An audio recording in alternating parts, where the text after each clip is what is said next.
So that moves us to our final presenter for the program, and that is Abby Stilwell from USDA, who is going to talk about proposed changes to the Citrus Nursery Stock Protocol and give us an update on where things stand. No.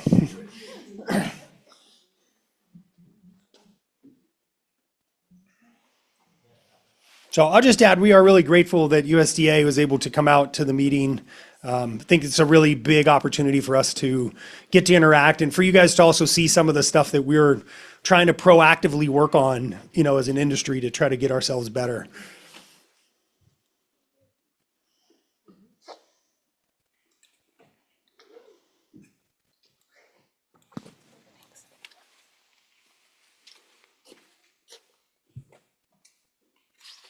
Almost there. Good. I think they turned the heater up. Is it hotter in here? I'm nervous. No. Everybody's sweating now.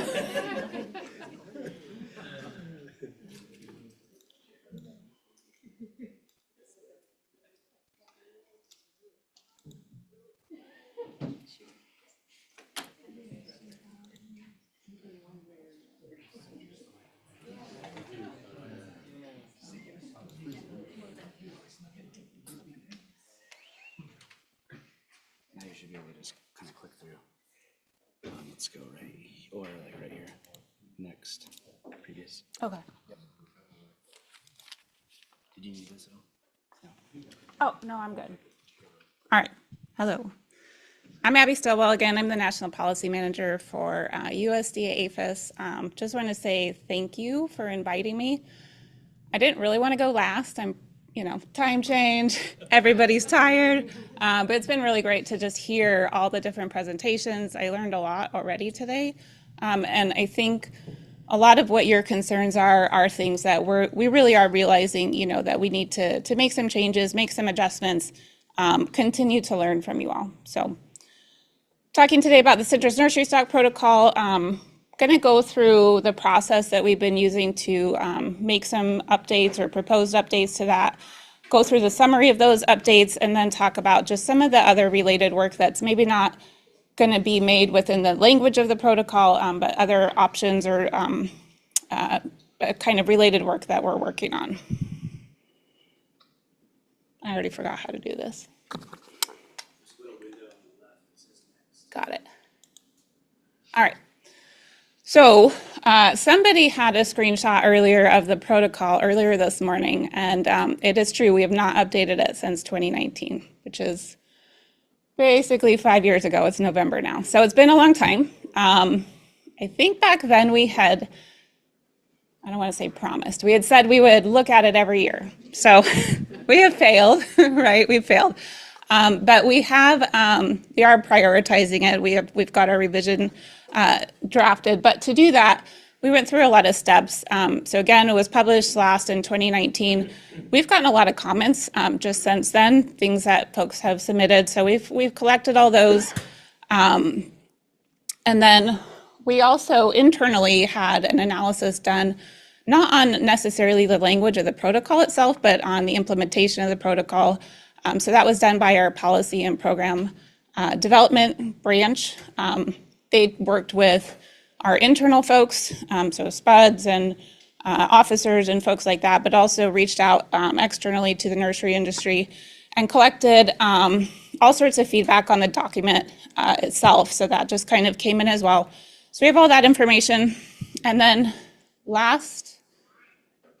December, we worked with Nate and the National Citrus Nursery Association. I had kind of compiled all the comments that we thought we'd had and asked for any additional feedback that they gave us in January of this year. So we had a lot of information, right? A lot of different comments, a lot of feedback. So our group, policy, operations, and science and technology, we met face-to-face in Raleigh for about a week and have had a lot of working meetings just to go through every single comment that we at least knew of changes that folks wanted. So during that time, we have our own just, I guess, note-taking, you would call it, how we thought we should address those. Should those be addressed in the protocol? somewhere else, like, is that just training? People don't understand, what the language means. Is that a FAQ? Is that a job aid? Or if it's something we just are not in control of within the protocol. So after that, we had our first revision back in February, which we shared internally with our subject matter experts. We also shared with the Nursery Association in March, about the same time frame. Got some additional feedback, did a second revision, shared that out again with our internal folks as well as our state plant regulatory officials, and finally came to our third draft. What do I have here in July, June-ish, and again discussed back at Cultivate. So it's been a really long process to try to get through these proposed changes, but I think it's going to address a lot of the comments that we've received. So we did submit the final revision to our regulatory analysis and development group.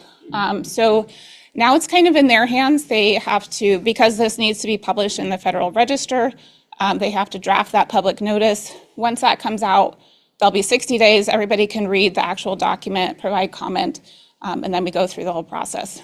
So we're not there yet, but it's out of our hands now, and we're waiting for RAD to take over. Ooh. Sorry. All right. So I was going to go through just the major proposed changes first. So one thing that's been asked for a lot of time is to add sweet orange scab. So we have added this into the document. It's pretty standard and not really different from what's already available through the federal order. I think it actually has a little bit less restrictive, and so it's more in line with the way the protocol is set up. We have also changed the ability to move between APHIS-approved structures. So previously, you had to be within a contiguous quarantine. Now, as long as you're using the same safeguarding and having like a SOP, something like that, you can move in between any APHIS-approved structure. One of the big things, I think, is to update the systemic insecticide drench applications requirements. So these were to reduce the treatment interval for imidacloprid, so it will be no longer than 60 days, at least 5 days prior to movement. We also added thiamethoxam that has a no more than 20-day, at least 5-day before shipment interval. And then they just found that dinotefuran was not as efficacious as previous, so that is going to be removed. We have also, just in general, tried to clarify the language for the monthly inspections. So this was something that was asked for, I think, way back in 2019 or 2020, or maybe before the last revision. But I think the previous was it can exceed 30 days. That can be really hard. You have weekends, you have schedules. So that will be between 28 and 35 days. So I think that will be helpful. And then, sorry, it's really small on my screen. Condense the information into general requirements. So as much as possible, we want to have everything apply to all the pests and pathogens and try to remove some of that overlap within the document. And then finally, Section 5, we took that out of the protocol. This is maybe kind of a big change, but doesn't really mean anything for what you're able to do. So Section 5, if you're familiar with the document, is for interstate movement for ACP, which is grown not in an APHIS-approved structure to non-citrus, non-commercial, it's a lot of words, citrus-producing states. So again, this is still available through the CFR, through federal orders, but we thought that really the purpose of the protocol is to move anywhere under certificate, so we just took that out. We had some minor changes. Some folks asked to have supporting documents section, so we've added that. So you can easily find the survey protocol, the treatment measures. We're going to, within the protocol, we aren't going to list the actual treatments in the protocol. We're going to reference the treatment manual. So if we need to make those updates, we can do that much more easily than trying to revise the protocol. And then definitions. So we added definitions and also updated definitions to align with the National Clean Plant Network. So things like mother, scion, foundation, those kind of definitions. I know that was a topic we asked a lot of feedback from the National Citrus Nursery Association, just to make sure that we're trying to make sure that everybody's understanding like the right terminology, right? Because different states use different words. Let's see. And then we also, we're going to be adding information into the FAQs. So again, I mentioned that there were a lot of comments that weren't really germane to adding into the protocol. Like maybe somebody just didn't understand what something meant. And so since the protocol makes it sound like it's telling you step by step how to do something, but this is really a regulatory document. And so having FAQs just helps you understand the process rather than adding extra language there.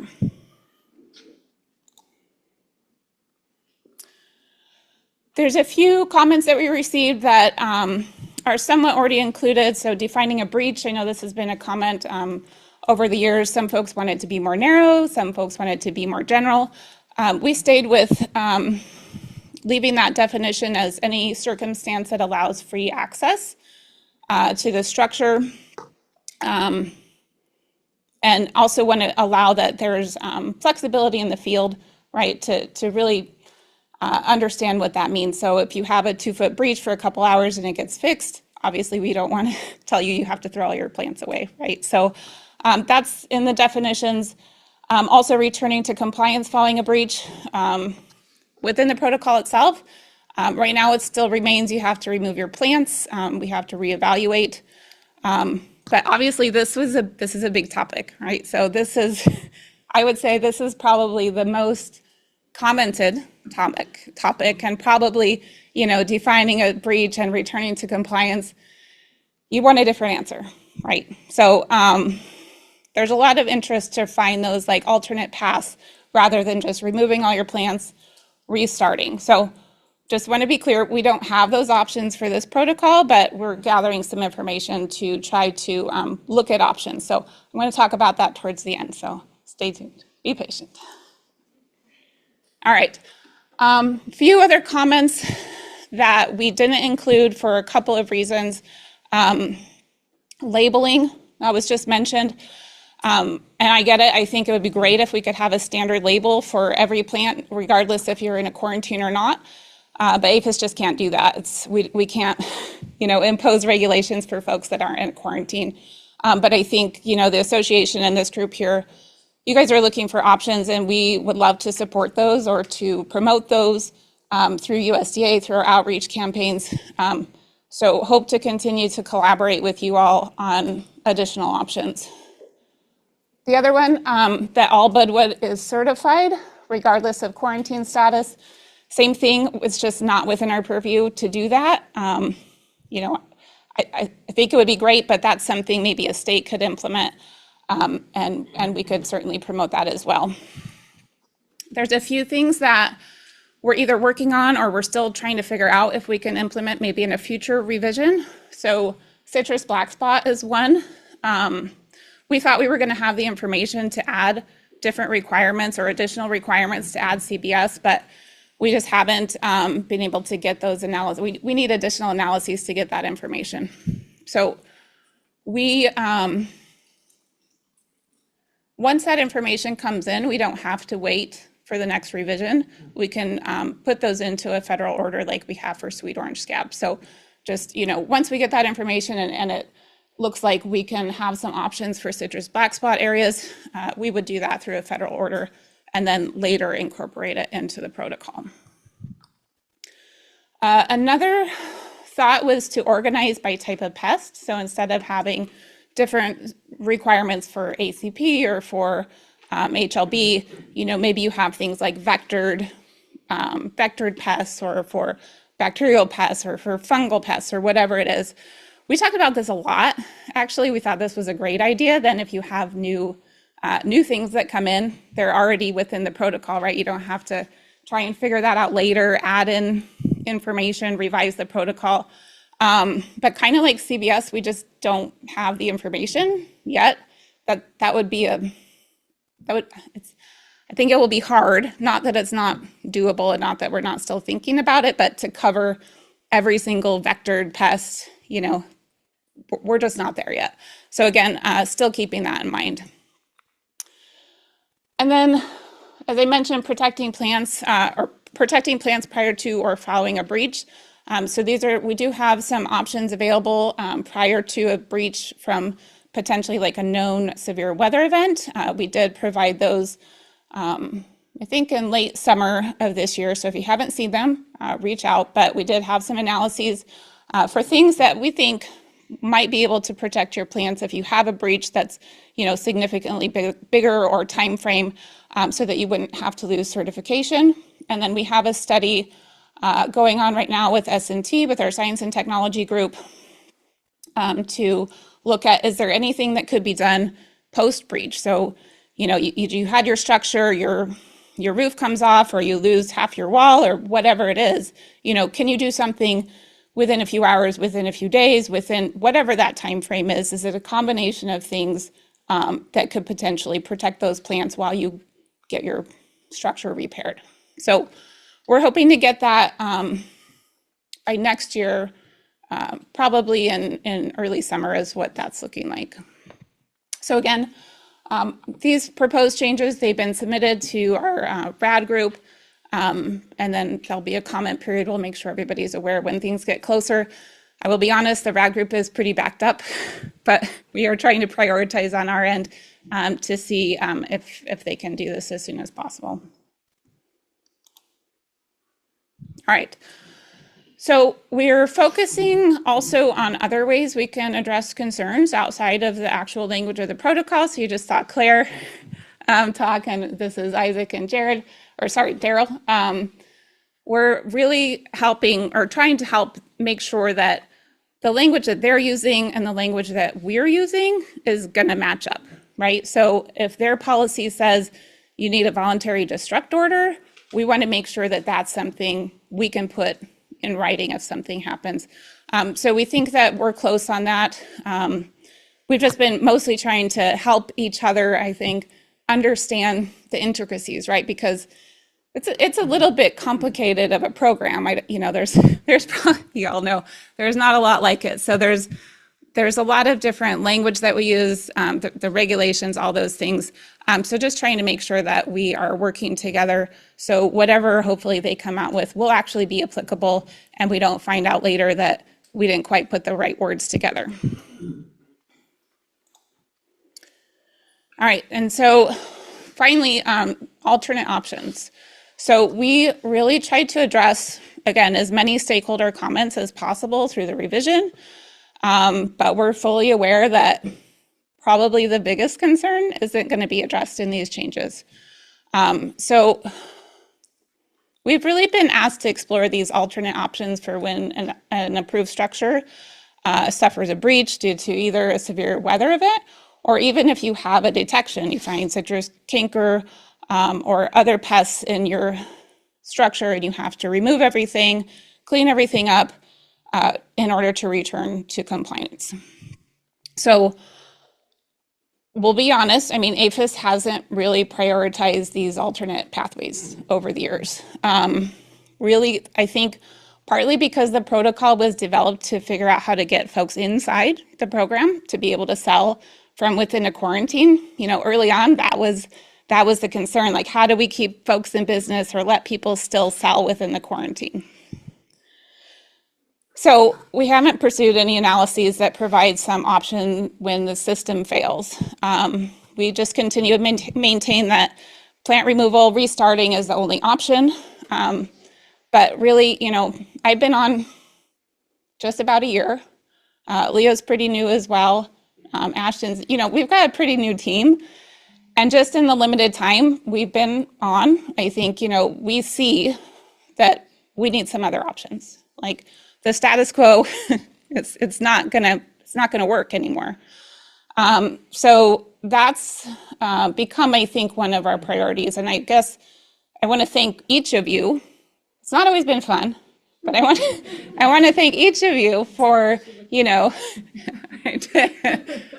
my favorite, Nate. There's some seconds out there, though. it's, you know, I think when we came in, it was like, well, we know what they're going to ask and we have our answer, right? And we're going to listen.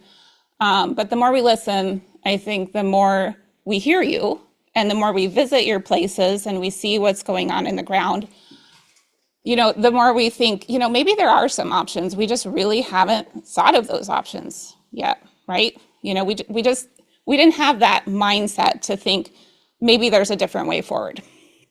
So to do that, we do need additional analyses, decision tools, those kind of things to be able to justify those potential options. We don't have the data, or at least the data we have wasn't maybe collected in the way that we can determine level of risk after a breach, what those optional options are. So Rob was talking earlier, you know, about that risk level between breach size, I don't know if he had size, but breach duration, ACP population, all those kind of things, right? So y'all recognize, like, those are the things that we need. Those are the tools we need. But is that the only thing we need? We need to know, what about canker if you have it? What about HLB? And also, is it, you know, is it one option or what analysis that you're looking at, or you have a combination, like, okay, maybe your population of ACP is low and then you have so many inspections for so long of a time period, or maybe, you know, so those are a lot of different things that could go into play.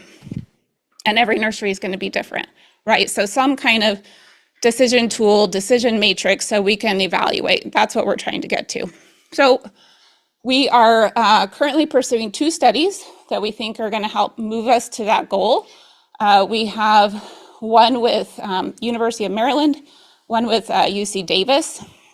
So these are really complementary studies that are going to help us understand the risk analysis framework associated with nursery stock movement, and then develop some decision tools for those kind of different scenarios that we can still maintain that acceptable level of risk under our current approach.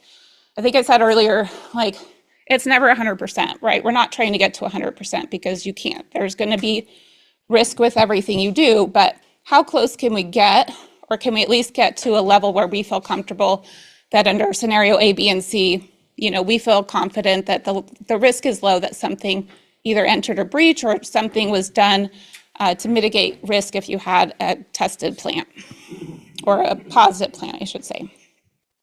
All right. So, just want to mention, we do still have, we have these 2 studies. They're still evolving. We're waiting for our budget. I don't know when that's going to come. Hopefully sooner than later. But we are hoping to get some solutions sooner than later, and to try and work through these options. So that's all I have. I'm sure there's lots of questions. Or you're all tired. I'm good with either.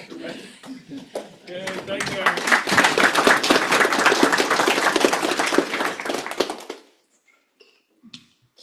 Abby, pull up a chair, make yourself comfortable. I should bring a chair. I'm going to get my steps. I have. I'm not going to ask a question, but I do want to say thank you. You guys did start engaging a year ago, and I think even though we haven't made the progress that, you know, we would like to have made, I do feel like that you guys see us as humans. You see us as real people, not just, okay, here's a protocol and this is what we have to follow. And I think the time that y'all have spent meeting with us and visiting our facilities, and the willingness to come see how each of us are trying to achieve that, and that we're real life people with real life concerns, is a huge, huge, huge, huge step forward from where we were when this protocol was enacted, and as it has impacted different nurseries in different ways, you know, a shutdown in perpetuity and others. So while I'm not thrilled with everything you said, and you know that already, I do think it's progress, and I am appreciative, we are appreciative that you guys have kept the door open, and that you are still listening to us, even though some nurserymen were not very kind to you, and that you know, is a unacceptable event. But And then the fact that RMA has come to the table and that you guys are now talking, I mean, sometimes government agencies talking to each other is a monumental thing, to try to find a way to mitigate or at least help us in the event that we find ourselves in one of these situations. So I'm not going to keep going, but thank you. We are appreciative.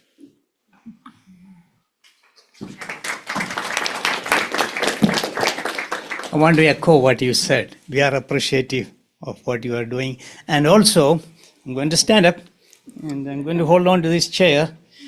And this is, I'm just speaking on behalf of many people here. And also I know that you are new in this one. Citrus is not your number one crop, specialization. I'm really concerned. There's several reasons to be concerned. I see that you are going to add SOS into it, right? Sweet orange scab. I would humbly request you to look at the science behind that one. The reason I am saying that one is you are looking at the person who identified that disease for the first time in this country. On July 10, 2010 is the day I got a call from George Nash from Dallas. I was in Vermont. I was on the way to see Ricky. I was in a breakfast place early morning, and George Nash asked, "Manny, did you find a sweet orange scab?" I said, "I don't know." That was the answer, because it was not confirmed. So from that day onwards, it went, can you hear? Yeah. Okay. It went on a fast track, and with some PCR positive, it was found it was a HLB, sweet orange scab. That is a big no-no in plant pathology. How many of you are in plant pathologists here? Raise your hand. 1, 2, 3, 4, 5. I have a plant pathology degree from Purdue, and what I heard from my professors is you need to go through the cost postulates to call it really a pathogen. At that time, it was quarantined. SOS was, labeled as a quarantine organism. I was feeling very bad at that time. The only time I was feeling good is I could tell my 2 children that your dad found one of the quarantine pest of citrus in this country. So that's the only, I was at the commissioner's office in Florida. Richard Gasquilla and the assistant commissioner told me this thing: "Dr. Scaria, we are appreciative of what you did to Florida. And we realized what you said in 1997. And this conversation was in 2015. Because I was one of the 5 scientists appointed by USDA and DPM, Department of the Florida, to look at the science behind the canker eradication program in the state of Florida. And the canker, at that time, I was the only one who said, learn to live with it. And that was based on, I didn't need any proof of concept other than what I had at that time. That is, if you want to eradicate, if you are continuing on eradicating a pathogen for 10 years, it's too far. If it happens in Texas, yes, I will do it. I will do the 1900 one. So that is the reason. He said, I understand. Richard Gasquilla said, we appreciate that one. And the day you told, I said that one in 1997, I was the only one who said, learn to live with it. And in 2006, they learned to live with it. The amount of money they spent from that day to 2026, according to the commissioner's office in Florida, is $1 billion. So I said, there is one more thing you are doing. That is the sweet orange scab. He said, we realize that one. So I told him that. There were 3 people in that one. At that time, all 3 of us were above 60. I said, so I'm from you probably recognize my age, So we have a responsibility. We have to use our common sense to, there is no reason to get the diseases like a sweet orange scab into the quarantine book if the research doesn't support it. So please take that one and talk to somebody. If you want me to come there and share this one in privacy, I will be happy to do that one. I have shared enough frustration to her alone in privacy. So that is one thing. Second one is in last time when you had the 2019 one, this gentleman, Ricky Becknell, myself, and the Department of Agriculture sent our responses to Angela. So one of the things was, I was thinking, there was one item, all the rootstock seed has to be certified. How many of you know about certified seed source in America? You don't have a certified seed source. That shows that if I take you to court, I mean, that 1 point is enough for me to win my case. So those things are in the protocol. So please listen to us. I know, it takes a lot of time, but please listen to us, because you are killing an industry. You are killing a nursery industry. If you don't have a certified nursery industry, you don't have a citrus crop. So please help us to help you. What else? One more. Oh, Anna said, talk to your agency. Recently, I had a conversation. See, I lost a lot of plants, and there was a tree assistance program, TAP. So the TAP FSA director, he said that when I told him that nowadays it costs more money to go through the certification process. And FSA says that when we don't recognize APHIS PPQ's protocols. So please talk to FSA and let them know that when these are programs in place and these are rules and regulations, and the same thing applies to RMA. So we have a lot to share with you. And again, thank you very much for coming. I didn't mean to say that, but I have to say, because I have a moral responsibility to say that one. I started the Clean Citrus program for the state of Texas. I like to see that it continues like that one. But regulation, if it is an overkill, it is very bad. So I wrote something that I want to be politically correct. So I don't want to say that one. So I'm going to read it. And oh boy.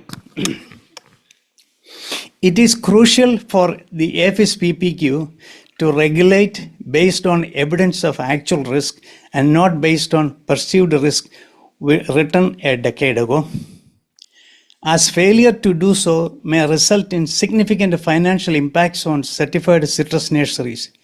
To uphold the principles of justice and fairness, it is important that affected nurseries receive appropriate restitution to help restore the financial stability, support their continued viability, and make it whole again.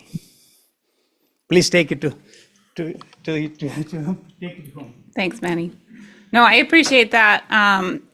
We really do take all your comments into consideration. Maybe that hasn't been the case in the past, or you've submitted comments and they went nowhere, or we didn't respond. I did hear at the last revision that, it was felt that, there were comments submitted that, weren't responded to, or you didn't understand what changes were made or not made, or for what reason. So I know that that's something we're making sure during the next comment period. And you've got time now. I mean, this is why we continue to come to these meetings and engage with you. We only know what you tell us sometimes. We can't see every situation. If there's an agency we're not working with and we should be, let us know. We learned about the Risk Management Agency's Controlled Environments Program last year when we were responding to something, and we were like, hey, maybe this is an option, and then it turned out it wasn't. So, we took it upon ourselves to try and reach out and figure out, how can we help? Is there something that can be done?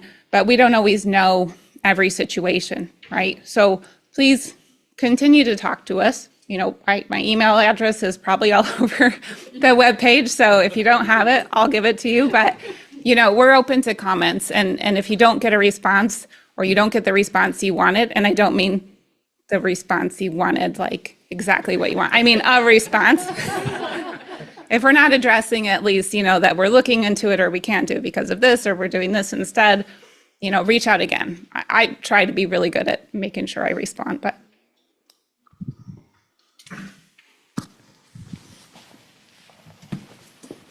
Right.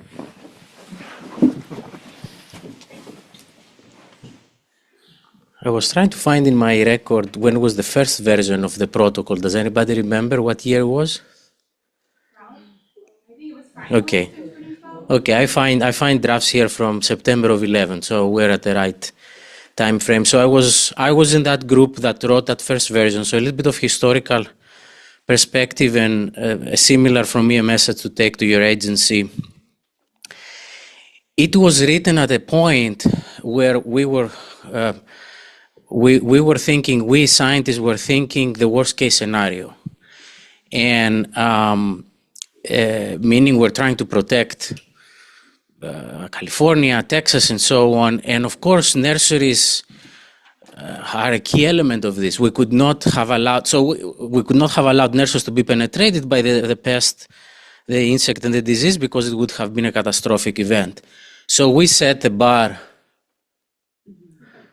right? And it was also with whatever science we had available. We put some things in that protocol that had to do with X distance, right? When we know distances mean nothing now, and things like that. So I was able, because of my area of expertise, which is very limited, the clean badwood, the first drafts that I reviewed were talking about specific techniques, how we can clean badwood. And I said, no way, you cannot name techniques because techniques change all the time, right? And there were badwood produced before that technique, and it's going to be badwood produced. So we wrote it in a general way. But where I'm going with all this today, we live in a completely different universe. And I have made that argument many times when I apply for permits to move material around for our program. HLB is endemic to the US now, period, right? So we are operating in a completely different universe, and we don't try to achieve the same goals that we're trying to achieve when we put this protocol in place. And the risk has a completely different meaning now. So, and the science and the information is a completely different level. We have spent over $500 million in research, and the amount of data is staggering for all these issues that the protocol is trying to address. So getting stuck in a document that we wrote 14, 15 years ago in a completely different environment, both what we're trying to achieve and the status of the disease in the past, getting stuck on that document and ignoring what's going on right now is just short-sighted, not to call something else. Yeah. Thank you. Thanks, Georgios. I think it's a good point. Like the rules were put in place when we didn't know. There's a lot we didn't know. Yeah, I think, for example, when we wrote the rule, we didn't even have a PCR test for HLB. It didn't even exist. Today we have PCR testing for HLB. That's a significant change between then and today. Right. And I'm going to take off of Georgios' comment. When you think about the SANC program that we just watched, that program is focused on the crop and the crop health. Part of what the Citrus Nursery Stock Protocol focuses on is the structure, not the crop. So we assume that when the structure, let me back up, we don't assume, some assume that if the structure is breached, the crop now is infected. And I think that's an incorrect assumption. So we have science like PCR testing. So an example, something to contemplate, Abby, would be if you think about, at least in Florida, in our case, I can't speak for everybody, but I think everybody's in the same boat I'm in. I have a certified budwood program. So I have a clean source of material that I start with. I have a structure in place that ideally excludes pests and disease. I have a 6-month sampling in place that samples for HLB. I have monthly inspection by 2 different agencies. In our case, in Florida, we're inspected by the state and we're inspected by the USDA. I have a systemic chemical application, which you just expanded, thank you, in place that in the event that a psyllid did get in, ideally its ability to infect the plant becomes limited. I have a foliar chemical program that is also available for me to use as needed. So even if I had a breach, I still have pesticides, insecticides, and fungicides available to me to apply. And then there's another layer in there I'm going to add. I have heat. So the USDA actually produced an article talking about how heat therapy could be used to control HLB. And at one time in Florida, we were doing a lot of that kind of work where we were steaming a tree, and there's proof, there's documented evidence that says temperature for a long enough period of time will kill the bacteria in a citrus tree without killing the tree. So let's assume that I have a breach. My psyllid is able to get through my systemic chemical application. It's able to feed on, it's infected, right? All psyllids aren't infected. So I have a breach. I have to get an infected psyllid. That psyllid has to feed on the tree. And even if it does, in the months that we in Florida would have the breach, which is in the summertime, it's the hottest time of the year, that bacteria would still have to survive the heat to survive into that plant. So we already have a lot of layers in place. So one of the things I would like for PPQ to contemplate would be, how do we focus more on the crop and making sure the crop is disease-free, not necessarily the structure. That's what the SANC program does. PPQ is saying, well, based on worst case scenario, if we have a breach, we're assuming, some of us are assuming, I'm not assuming, but some of us are assuming that crop is completely infected, and therefore it's no longer eligible for interstate shipment. But that may not be the case, and that's part of where the rub, I think, comes for us as growers is, again, Abby, I've said it, and I've said it, and I said it, and I'm going to say it again. I think everybody in this room thinks we need a program. What we don't want to do is have that program put us out of business in the event of something that's outside of our control. And that's the part we're trying to work through. Now, I realize that you need quantifiable information, but I just give 6 or 7 layers that we already have in the system, something to consider, please. And one more thing, and then I'll give it up. I'm not gonna take advantage of Abby today. Maybe another day. But while I'm here, I'm gonna have to say something here. So in August, PPQ and RMA came to Florida and they did a tour. And the director there in Florida made arrangements to do a tour. And of multiple nurseries, right? So all different types and kinds of nurseries. So make sure I get this right, because I'm going to be careful how I say it. Everybody in this room is passionate about what they do, right? If you're in the citrus nursery business, you're making your living in the citrus nursery business. For us, it is personal, and we take it personal. Now, I know that your rules and regulations are not intended to be personal. I accept that.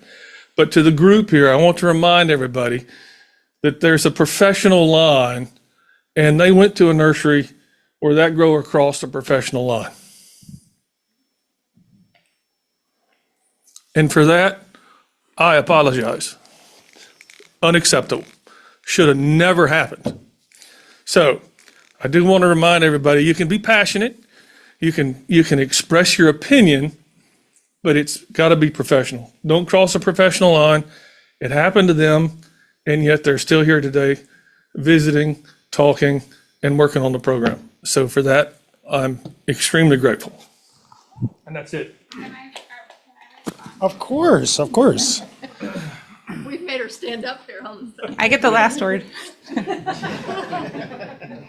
Well, first, thank you, Nate. I appreciate that. I know it was a little bit of a surprising experience for us. We understand you're passionate. That was a little different level of passion, but appreciate it. Yeah. I did want to try and address a couple of things you said. I don't remember maybe the first ones at this point, but I did want to mention something I had in my notes, but I didn't mention, these studies that we have. We do anticipate they'll be reaching out to nurserymen and growers, and so we hope that you provide those ideas for solutions and all the things that, like all the things you just mentioned, these are researchers and they have a different perspective. They're not in a greenhouse every day. They're not working with citrus every day, whatever it is, right? So we really hope that you can bring your knowledge and your ideas to their studies, because I think that's how we can really come up with the right tools, right? Because you listed 10 things, but when we come in, like, how do we make that decision? So that's what we're looking for. I had 3 other things I was going to say, but I think everybody needs a break. So, and I don't remember them, but I think Ricky has one more comment. yeah.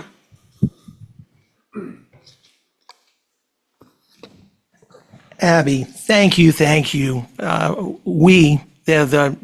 This board in this room recognizes that you and Leo and your team are really trying. And I will echo what Nate and Anna they're saying. I just want you to realize that when you look up in the room, there's many next generations. So of course that we are very passionate. People, I try to give the analogy of like what came first, the chicken or the egg. And it's almost the same thing with our nursery industry versus the fruit industry. Without our nursery industry, there are no more citrus fruit. So thank you. And, yes, Nate is right that we are very passionate, and it would be a sin for our next generations not to be able to continue this. That's what we want. And we get it, Abby. We know that we hold our destiny. So we really need y'all help. That, I mean, it's got to be fair that we can both coexist. So thank you, and please, You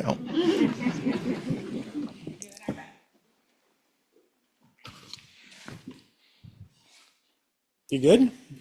Yeah. No, I appreciate that. It's not the last word. I was just, one of the things I learned pretty early on in the government is, we are regulating to protect an industry. If we overregulate and you destroy the industry, what were you doing? So that's what I try and keep in mind. As Giorgio said, things have changed, right? The risk level is different. It's not trying to keep it out of the whole rest of the U.S. anymore, or whatever it is. So we need to change with the times. You said government is slow. That's fair, but we're trying as fast as we can. So thanks, everyone. You can have the last word.